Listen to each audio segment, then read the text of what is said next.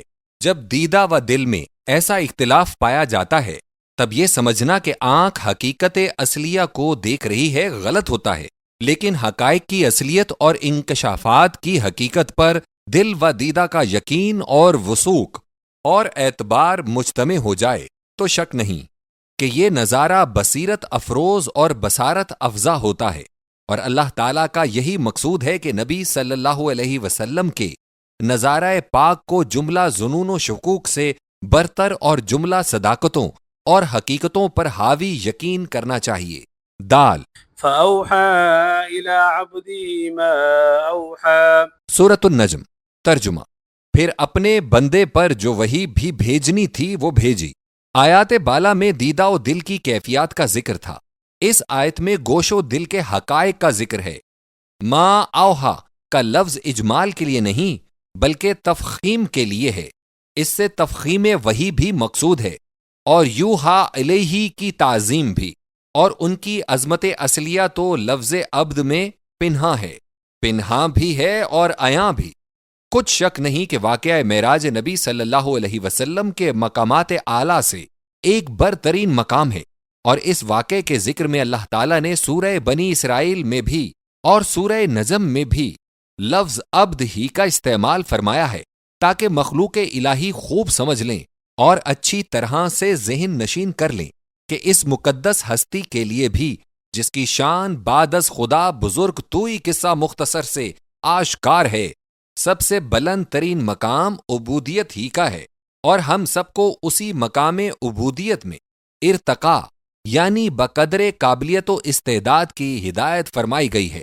لِيَعْبُدُوا اللَّهَ مُخْلِصِينَ لَهُ الدِّينَ۔ سورہ بینہ۔ بے شک الصلاة معراج المؤمنین کے معنی بھی اس نقطے سے حل ہوتے ہیں، کیونکہ اظہار عبودیت و بیان عجز و اکتفار اور تشکل بندگی و ابتحال کے لیے نماز سے بڑھ کر اور کوئی صورت متحقق نہیں۔ بیداری و خواب کی بحث۔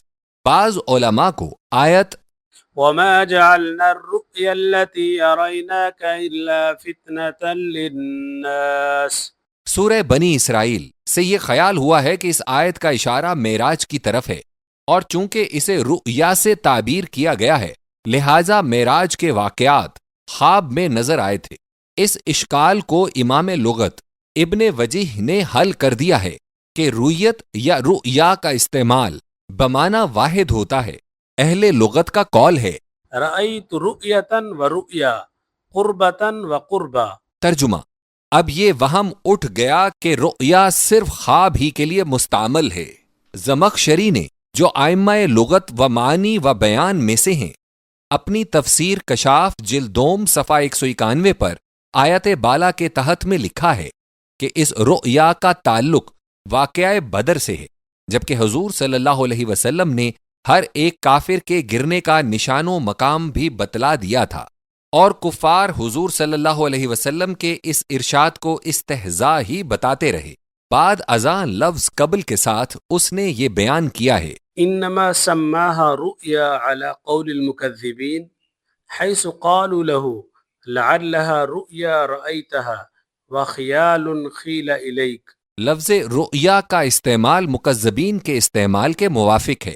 وہ معراج کا حال سن سن کر کہتے تھے کہ شاید خواب دیکھا ہوگا، شاید خیال ہوگا۔ اس کی مثال ان آیات میں ہے فراغ إلى آلهتهم سورہ صافات، أين شركائي سورہ قصص، ذق إنك أنت العزيز الكريم۔ سورہ الدخان۔ اب محدثین کی سنیے۔ امام بخاری نے اپنی صحیح کی کتاب التفسیر میں وما جعلنا الرؤيا التي يريناك إلا فتنة للناس کے تحت میں باروایت اکرمہ ان ابن عباس رضی اللہ عنہ یہ الفاظ تحریر کیے ہیں۔ هي رؤيا عين أريها رسول الله صلى الله عليه وسلم ليلة أسري به۔ یہ آنکھ کا نظارہ تھا جو نبی صلی اللہ علیہ وسلم کو شب اسراء دکھلایا گیا۔ ابن عباس رضی اللہ تعالی عنہ بہتر امت محمدیہ اور بدعائے رسول پاک صلی اللہ علیہ وسلم بہترین مفسر قرآن ہیں، اور اس میں بھی کوئی شک نہیں کہ وہ لغت و ادب کے بھی ائمہ اعظام میں سے ہیں۔ ان کا قول ہے، میرا ایمان ہے کہ نبی صلی اللہ علیہ وسلم کا معراج بیداری اور جسم کے ساتھ تھا۔ یہی اعتقاد اکثر ائمہ اہل سنت محدثین و فقہائے تابعین و صحابہ کا ہے۔ جو لوگ واضح ثبوت کے بعد بھی معراج کو خواب ہی سمجھا کریں، وہ حدیث ذیل پر ذرا غور کریں۔ عن الشيخين عن جابر بن عبد الله قال قال رسول الله صلى الله عليه وسلم لما كذبتني قريش حين أسري بي إلى بيت المقدس قمت في الحجر فجل الله لي بيت المقدس فطفقت أخبرهم عن آياته وأنا أنظر إليه۔ صحیح بخاری و مسلم میں جابر بن عبداللہ رضی اللہ عنہ سے روایت ہے کہ جب کفار نے میرے بیت المقدس تک جانے کو جھٹلایا اور نشانات پوچھنے لگے، تب میں حتیم میں کھڑا ہو گیا اور اللہ تعالیٰ نے بیت المقدس کو میرے سامنے کر دیا۔ میں عمارت کو دیکھتا جاتا اور جو جو نشان وہ پوچھتے تھے میں ان کو بتاتا جاتا تھا۔ یہ ظاہر ہے کہ اگر حضور صلی اللہ علیہ وسلم نے واقعات معراج کو خواب کے رنگ میں بیان کیا ہوتا تو کفار بیت المقدس کے نشان پتے دریافت کرنے کا کیا حق رکھتے تھے، اور اللہ تعالیٰ کو بھی کیا ضرورت تھی کہ بیت المقدس کو حضور صلی اللہ علیہ وسلم کے سامنے ظاہر و جلوہ گر کر دے، اور حضور صلی اللہ علیہ وسلم اسے دیکھ دیکھ کر سب نشانات کے جوابات بھی دیتے رہیں۔ خواب کے لیے تو اتنا ہی کافی تھا کہ میں تو اپنا خواب بیان کر رہا ہوں۔ پاک ہے وہ ذات جس نے اپنے بندے کو اپنی آیات کبریٰ دکھلائیں اور وراء الورا کی سیر کرائی۔